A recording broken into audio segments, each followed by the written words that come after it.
नमस्कार दोस्तों, स्वागत है आप सभी का टेक अफेयर्स पर। मेरा नाम है सूरज और आज की इस वीडियो में हम बात करेंगे चैट जीपीटी के बारे में। पिछले कुछ हफ्तों में ये काफ़ी चर्चा में रहा है।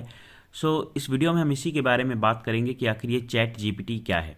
इसके बारे में हम ये भी जानेंगे कि आखिर इसके यूजेस कहाँ कहाँ पर हैं, इसकी लिमिटेशन क्या हैं, इसके फ़ायदे क्या हैं, इसके नुकसान क्या हैं। ऑल टुगेदर सभी चीज़ों को इस वीडियो में हम डिस्कस करेंगे। मगर आगे बढ़ने से पहले हमेशा की तरह मैं आपसे एक प्रश्न पूछूंगा। प्रश्न यहाँ पर काफ़ी सिंपल सा है।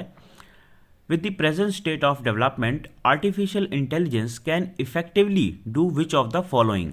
तो 5 ऑप्शन यहाँ पर हैं। Bring down electricity consumption in industrial units, create meaningful short stories and songs, disease diagnosis, text to speech conversation, wireless transmission of electrical energy. तो आपको बताना है कि इन 5 ऑप्शन में से कौन से करेक्ट हैं।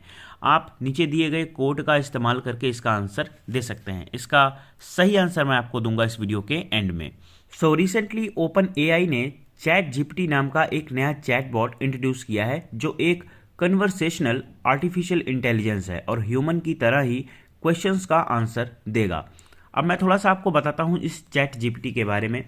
तो chat GPT follow up questions का आंसर दे सकता है और अपनी गलतियों को एडमिट कर सकता है, गलत धारणाओं को चुनौती दे सकता है, साथ ही इनएप्रोप्रिएट रिक्वेस्ट को रिजेक्ट कर सकता है। यह कंपनी के जीपीटी 3.5 सीरीज के लैंग्वेज लर्निंग मॉडल पर आधारित है। जीपीटी का मतलब है जनरेटिव प्री ट्रेंड ट्रांसफॉर्मर 3 और यह एक तरह का कंप्यूटर लैंग्वेज मॉडल है जो इनपुट के आधार पर ह्यूमन लाइक टेक्स्ट करने के लिए डीप लर्निंग टेक्निक्स पर निर्भर करता है। इस मॉडल को यह भविष्यवाणी करने के लिए भी ट्रेन किया जाता है कि फ्यूचर में क्या होगा और इसलिए तकनीकी रूप से चैट जीपीटी के साथ बातचीत की जा सकती है।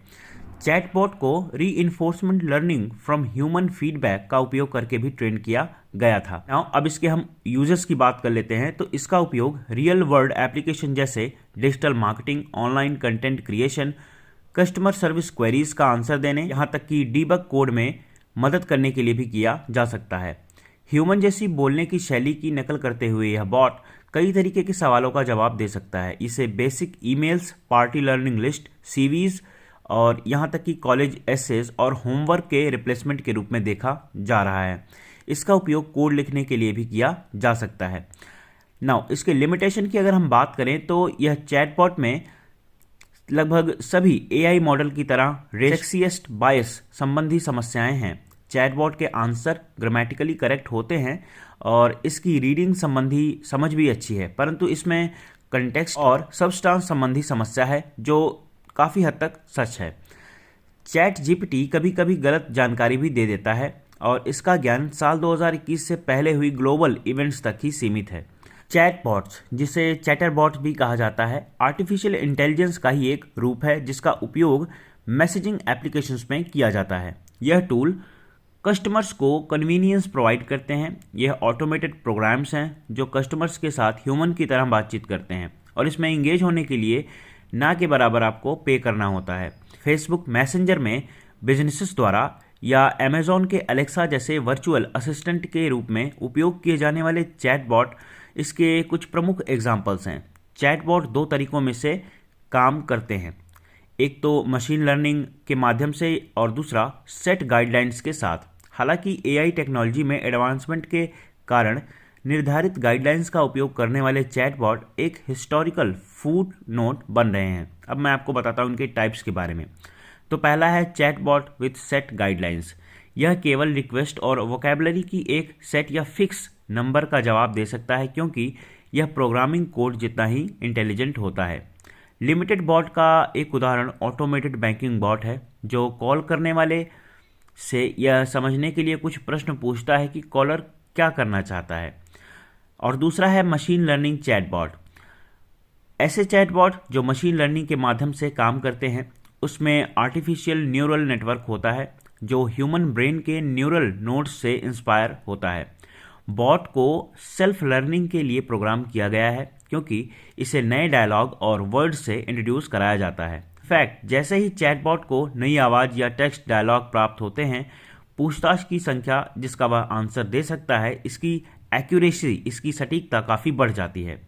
मेटा, जो कि फेसबुक की पेरेंट कंपनी के रूप में जानी जाती है, इसमें भी एक मशीन लर्निंग चैटबॉट है जो कंपनीज को मैसेंजर एप्लीकेशन के थ्रू अपने कंज्यूमर्स के साथ बातचीत करने के लिए एक प्लेटफॉर्म प्रोवाइड करता है।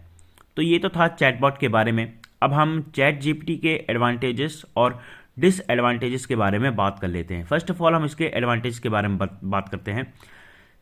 चैटबॉट कस्टमर सर्विस प्रोवाइड करने और वीक में 7 दिन 24 घंटे समर्थन यानी सपोर्ट करने के लिए सुविधाजनक है। ये फ़ोन लाइनों को भी फ्री प्रोवाइड करता है तथा लंबे समय में सपोर्ट करने के लिए लोगों को काम पर रखने की तुलना में बहुत कम खर्चीले होते हैं। आर्टिफिशियल इंटेलिजेंस और नेचुरल लैंग्वेज प्रोसेसिंग का उपयोग करते हुए चैटबॉट यह समझने में बेहतर हो रहे हैं कि कस्टमर्स क्या चाहते हैं तथा उन्हें वह सहायता प्रदान कर सकते हैं जिनकी उन्हें काफ़ी आवश्यकता भी है। कंपनियां भी चैटबॉट को पसंद करती हैं क्योंकि वे कस्टमर्स के क्वेश्चंस, उनके रिएक्शन टाइम, उनके सेटिस्फैक्शन, इन सभी के बारे में डेटा कलेक्ट कर सकती हैं। तो ये तो था इसके एडवांटेजेस के बारे में।